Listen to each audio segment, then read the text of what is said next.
Channel में आपका हार्दिक स्वागत करती हूँ। तो हम मैक्सिमम ऑफ टीचिंग के पॉइंट को आगे बढ़ाते हुए चलते हैं। हमने 5 तरह के पॉइंट पढ़ लिए, simple to complex, known to unknown, whole to part to, और फिर direct to indirect to, definite to indefinite, and next is हमारा जो था वो सबसे इम्पोर्टेंट जिसे कहना चाहिए कॉन्क्रीट टू एब्स्ट्रैक्ट। ये 6 तरह के सॉरी हमने पढ़े। अब इसी को हम आगे कंटिन्यू करते हैं, हम अपने और मैगजीम्स पे आएंगे। तो नेक्स्ट हमारा जो मैगजीम्स है ये भी काफी इम्पोर्टेंट है। विशिष्ट से सामान्य की ओर, विशिष्ट से सामान्य की ओर।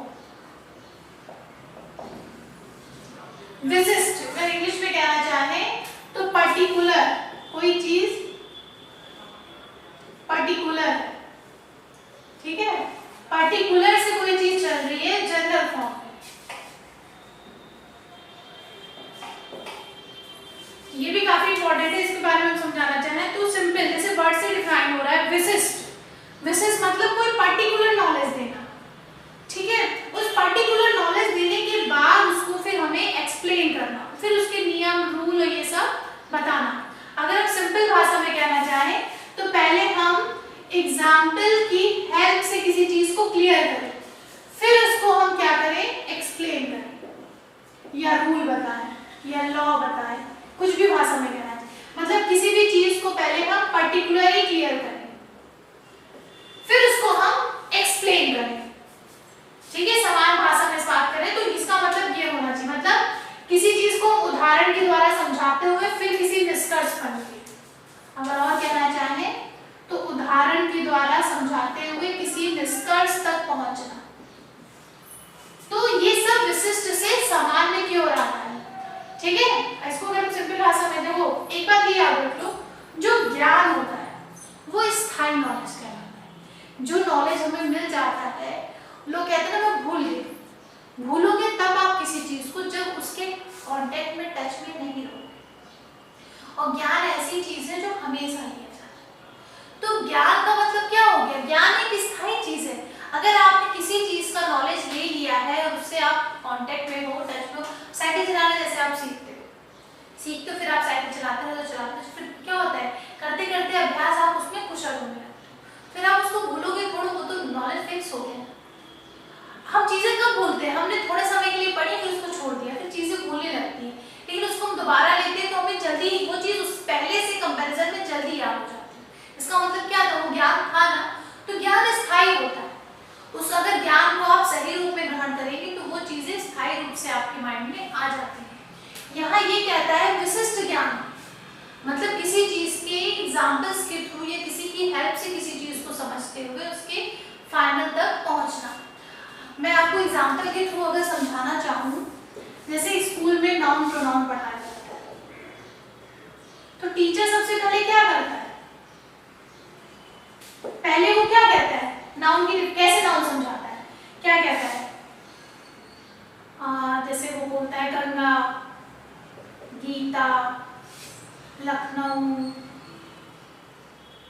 कानपुर, इस तरह वो एग्जाम्पल देता है ना, जू, इस तरह वो एग्जाम्पल देना शुरू करता है। तो वो पहले क्या करता है, एग्जाम्पल से आपको नाउन के बारे में समझाता है कि नाउन क्या है, पर्सन, प्लेस, थिंग, ये नाउन है। वो बोलता है कि मेरा नाम जैसे मेरा नाम रीता है, हम कहाँ रहते हैं, लखनऊ में रहते हैं, यहाँ पे कौन कौन से प्लेसेस हैं, तो बच्चे बताएंगे जू है, ठीक है, वाटर पार्क्स हैं, तो उसने सब चीजें बताई। फिर इन सब चीजों को जब बताया तब उसने डिफिनेशन क्या बताई कि noun is a person, place and thing. तो डिफिनेशन बता दी कि नहीं बताई, तो वही चीज हुई ना, विशेष पहले पर्टिकुलर चीज बता दी। यहाँ पर्टिकुलर नहीं, पर्सन है, पर्सन तो बहुत सारे होते हैं, प्लेसेस बहुत सारे होते हैं, थिंग्स बहुत सारे होते हैं। उसने पहले पर्टिकुलर बताया कि गंगा, गंगा क्या है, रिवर है, गीता क्या है, नेम है, लखनऊ क्या है, सिटी है। उसने पहले पर्टिकुलर चीजें बताई। इन चीजों को बताते हुए एक जनरल रूल पे चला गया, जनरल डेफिनेशंस पे चला गया, ये डेफिनेशन निकलती है। मतलब कि हम बच्चों को पहले इस तरह सिखाएं, एक उन्हें पर्टिकुलर चीजों की हेल्प से हम उसको ज्ञान तक ले जाए, एक नॉलेज तक ले जाए, एक रूल तक हम ले जाए, तो वो क्या कहलाता है हमारा?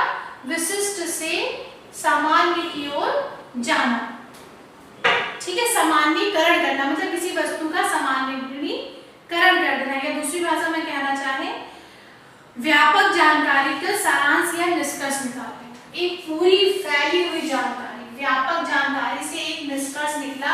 अब ये सब चीजें लिख दी गई, ढेर सारी चीजें लिख दी गई, कानपुर, आगरा, रोहित, मुकेश,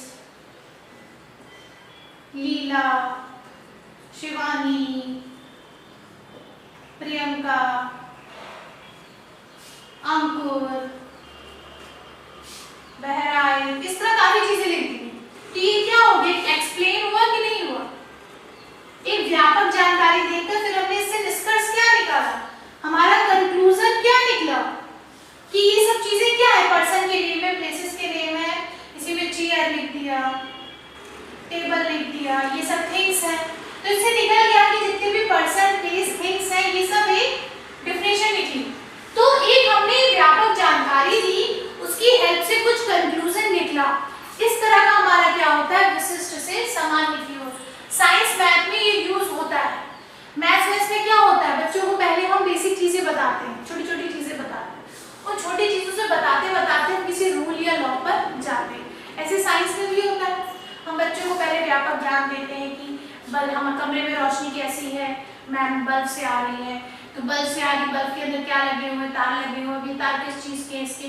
तो उस तरह हम उनको क्या जानते हैं? बल्ब के अंदर टंगस्टन तार होते हैं, जिसकी वजह से लाइट होती है और टूट जाता है तो नहीं जलता। तो हम एक निष्कर्ष पे निकले। तो बच्चों को पहले व्यापक जानकारी दे करके किसी कंक्लूजन पे जाना विशिष्ट से सामान्य की ओर। ठीक है, नेक्स्ट हम चलते हैं जो कि इम्पोर्टेंट है। इम्पोर्टेंट तो वैसे बहुत सारे हैं, ये इजी है, इतना कुछ आप। नेक्स्ट हमारा है सुगम से कठिन की ओर। तो नाम से ही पता चल रहा है, सुगम से कठिन मतलब इजी टू डिफिकल्ट। नाम से ही पता चल रहा है, लिखने की जरूरत नहीं है। इजी टू डिफिकल्ट, सुगम मतलब इजी, कठिन मतलब डिफिकल्ट। तो ये नाम से आप जा सकते हो, मतलब पहले बच्चों को इजी चीजें सिखाई जाए, ठीक है, फिर बच्चों को डिफिकल्ट चीजें सिखाई जाए। मतलब उनको जो हम ज्ञान दे रहे हैं पहले हम आसान रूप से ज्ञान दें, ठीक है। सॉरी, ऐसे लिखिए इजी की तरह। पहले हम उनको आसान ज्ञान दें, फिर डिफिकल्ट ज्ञान दें। कहने का मतलब होता है जैसे हम आपको पढ़ाते हैं, अगर बच्चों को सीधा ही हम पहाड़े याद करने को सिखाते हैं कि बेटा पहाड़े याद करके आओ, तो बच्चा को डिफिकल्ट होगा ना। 2 1 जा 2, 2 2 जा, उसको नंबर ही नहीं पहचाने, 2 है, 4 है, 6 है कि 8।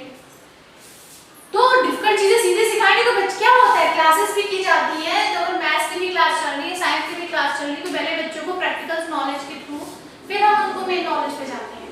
अगर सीधे हम उनको थ्योरी रटाने लगेंगे तो बच्चा बोर हो जाएगा क्लास में, वो इंटरेस्ट ही नहीं लेगा। तो पहले बच्चों को इजी चीजें सिखाई जाए, इसीलिए पहले बच्चों को हम नंबर सिखाते हैं। क्या सिखाते हैं? नंबर 1 2 3 4 5।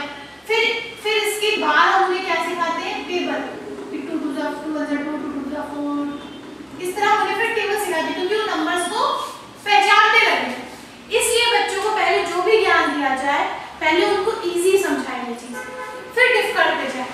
इसीलिए बच्चों को पहले पिक्चर्स दिखाई जाती है, एप्पल है, बनाना है, फिर वो A for apple, B for ball समझते हैं, फिर उनकी हेल्प से वो वर्ड बनाना सीखते हैं। पहले बच्चे क्या देखते हैं? पिक्चर्स सीखते हैं, फिर जानते हैं ये ए फॉर होता है, फिर ए से वर्ड बनाना जानते हैं। तो हम क्या चलिए इजी से धीरे धीरे डिफिकल्ट कराएं। तो बच्चों को पहले इजी नॉलेज दिया जाए, फिर डिफिकल्ट नॉलेज दिया जाए, ताकि उनको ज्ञान को ग्रहण करने में किसी प्रकार की कोई दिक्कत ना हो। ठीक है, नेक्स्ट हम आते हैं हमारा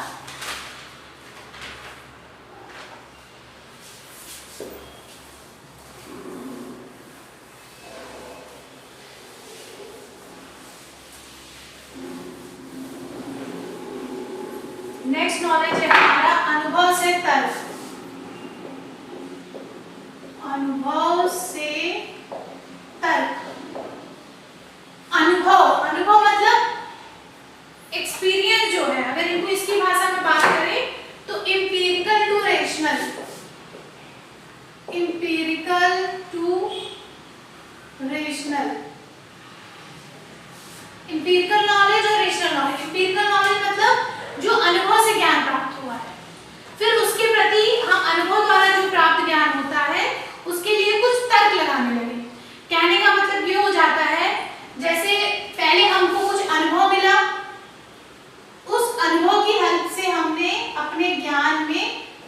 के द्वारा चीजों को करा। अगर एग्जाम्पल की बात करें, जैसे सूर्य है, सूर्य कहाँ से उगता है? पूरब से उगता है। सूर्य पूरब से उगता है, ये बच्चों को चीजें सिखा दी जाती है। अब बच्चों के मन में प्रश्न तर्क क्या है कि सूरज पूरब से ही क्यों उगता है? ये बच्चों का अनुभव हो गया कि सूरज पूरब से उगता है। उनके मन में क्या आएगा क्वेश्चन, क्यों उगता है सूरज पूरब से? ठीक है। इसी तरह उनके मन में ये भी क्वेश्चन आ सकता है कि गर्मी के बाद बरसात आती है, ठीक है, बरसात के बाद फिर जाड़ा आता है, जाड़े में कोहरा होता है, बारिश होती है, ऐसा क्यों होता है? इसके पीछे क्या रीजन है?